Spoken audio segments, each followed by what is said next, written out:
And we are back with the third segment of the GSMC Basketball Podcast, presented by the GSMC Sports Network. And in this third segment, I'm going to be talking about the Cavs extending Jarrett Allen on his new contract, what it means, what it could mean, this, that, and the other, my thoughts on the contract. I'm going to go over all of that. So, this is probably the first time that I do two consecutive NBA segments in a while because, the Olympics have sort of taken over the basketball media. And, I mean, can you really blame them? I mean, the Olympics are very, very fun to watch now, especially with the teams that are, the teams that are involved in these Olympics and just the amount of NBA talent now in these Olympics, and it's just a lot better to watch in my opinion, and it's so much more fluid, it's so much faster. Like the refs, they barely call fouls in these Olympic games, and that's arguably the best thing about it, because you don't have to stop, we don't have to constantly watch free throws and people having a free throw contest. It is just basketball. And that's probably why Joel Embiid is struggling a little bit, but I digress. So Jarrett Allen, there was a lot of talk on whether or not the Cavs were even going to maintain the same core roster that they had. And the core roster that I'm talking about is Donovan Mitchell, Darius Garland, Jarrett Allen, and Evan Mobley. There was some drama before this offseason, and people were just unsure whether or not the gang would get back together, especially with Jarrett Allen. And it was very,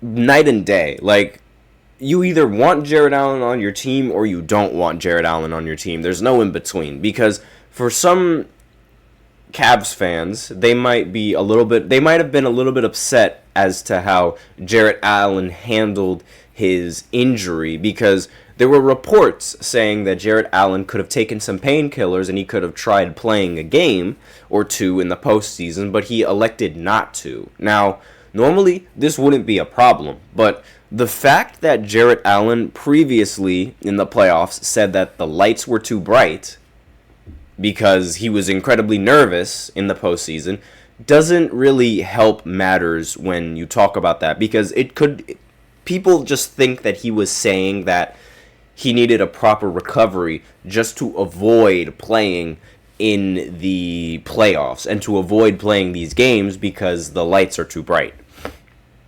And because of that, not only did he hurt his team, but he also, hurt his fans, because it's why wouldn't you try to give your team a better chance to win by playing the game? That doesn't make any sense. At least try, but he didn't at least try. But aside from that, the GM was adamant about bringing all of those players back. So they were able to re-sign Donovan Mitchell, and now they re-signed Jarrett Allen on a 3-year, $91 million contract extension according to multiple reports. And Allen, who has become indispensable for the Cavs as well as one of the Eastern Conference's top big men, will be guaranteed $131 million over the next 5 seasons. Now, this is, according to ESPN, and he was, Woj was the first person to report this. Now, excuse me. The Cavs hope to announce Allen's extension as early as Thursday, per the Associated Press. One of Allen's agents, Derek Powell, gave details of the deal earlier. Cleveland Cavaliers center Jarrett Allen has agreed to a 3-year, $91 million max extension that'll now guarantee him $131 million for the next 5 years. This is what his agent tweeted out and what he told ESPN. Now, Allen is part of, Cavs core. I'm just reading along with what the article says, of players along Mitchell, Garland, Evan Mobley. So basically the things that I just previously said. And the group helped Cleveland make the playoffs, and basically this is all the things that I said before. So I'm just going to skip over a lot of it. Now, he was criticized for being pushed around by New York in 2023, saying that the lights may have been too bright, and getting pushed around is just nothing that's really, it's not something that's very how should I say, expected from an athlete. Like, you never expect an athlete to admit that the moment is too big for them and they weren't prepared for this. You never, ever, ever want to hear that. You never expect any player to say that. So the fact that he just flat out said it like that is very, very concerning. So it's like, you either want him on your team or you don't. And if I was a Cavs fan, I wouldn't want him on my team. I'm sorry. Like, sure, he could be all this in the regular season, but when it comes to the postseason, for 2 straight years, he's shown me that he is unreliable in the postseason. Whether it be because the lights are too bright, whether it be because he's injured and he doesn't want to try to play, he is not reliable. And because he's not reliable, I don't think that is a player that is worthy of being built around. And I don't think that is a player that is worthy of giving chances. Because you blew it right there. You blew it the first time, and then the second time is just, I don't think it's needed. So I would rather ditch him as opposed to give him a third try. Because then if you give him a third try and he also, flukes out there, you're stuck with him.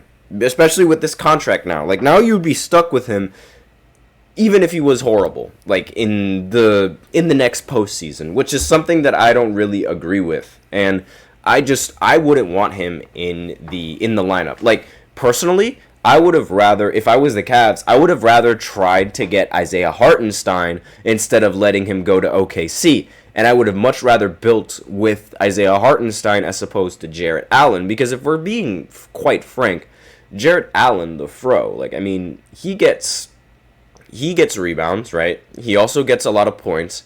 But all of these stats that he generates, they're relatively easy for Isaiah Hartenstein to generate them as well. Especially when you have someone like Darius Garland and Donovan Mitchell over at the 1 and the 2 spot, and when you have more minutes being played. Because one of the things that Isaiah Hartenstein didn't really have was, he played a considerable amount of minutes, but it wasn't like, I don't think, at least when Mitchell Robinson was there, it didn't really seem like it was starter minutes, but Isaiah Hartenstein was a very valuable asset to the franchise, right? And to the New York Knicks and to the team. And I feel like, Isaiah Hartenstein would have been just fine if he was on the Cavs. That's just me, though. The production and the points, you might look at his stats and you might be like, oh, the production just isn't there. But you also have to look and see that the minutes aren't there either. Logging in 19 minutes, if you would have logged in, Jarrett Allen minutes, which is around 25, 28, maybe even 30, and consistently, I think it could have been just as valuable. But at least Hartenstein is much more reliable in the postseason, where what you're going to get out of him in the postseason, and that he's going to try and be there, and that he's going to play his best. Unlike Jarrett Allen, where it's maybe he's going to sit out, maybe he's going to play worse because the lights are too bright, and it's just unreliable. I don't like unreliability. Your best ability is your availability, and the fact that you're just so iffy in the postseason, I don't like it. I am not a fan of his game, and I'm not a fan of the fact that he's just that soft. I'm sorry, there's no other way to put it other than just being that soft in the I don't like using that word, because obviously, these big men, they're compared to any other athletes and compared to any other athletes and any other people, they aren't really soft, obviously. But it's that mentality, just the fact that, the lights are too bright and you don't want to meet the moment and you don't want to at least try to play in a playoff game, I think that is rather soft. Because if you go back in the day, for example, Kobe, you would have to he would have to be bleeding, he would have to be he would have to have a severed leg, and I don't even know, not even a broken finger was able to stop Kobe from playing.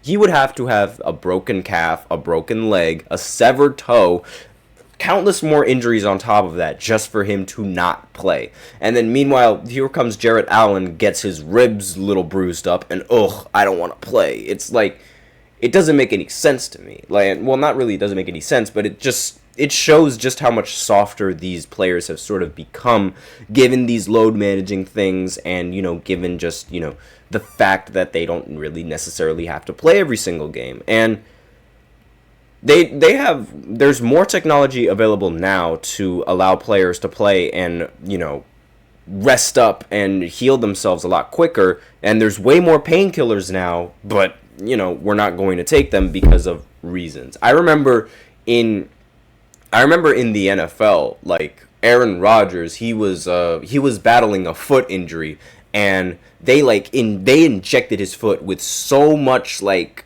painkillers and things like that, just so he's able to play. And he was playing pretty well with that injury. Now, obviously, you know, football and basketball, they're completely different sports, and obviously the quarterback doesn't get hit nearly as much as any other player in that sport, but it's just, you know, it's food for thought. So with that out of the way, I'm just going to go, that's going to be the end of the third segment. So now we're going to go ahead and go into the fourth segment, where I talk about the Olympic standings as of right now, and where each of, you know, the teams are in terms of, you know, their record, as well as their, you know, their point differential, what it means, what it could mean in the future. I'm going to explain all of that right after this short break, so be sure to stay tuned.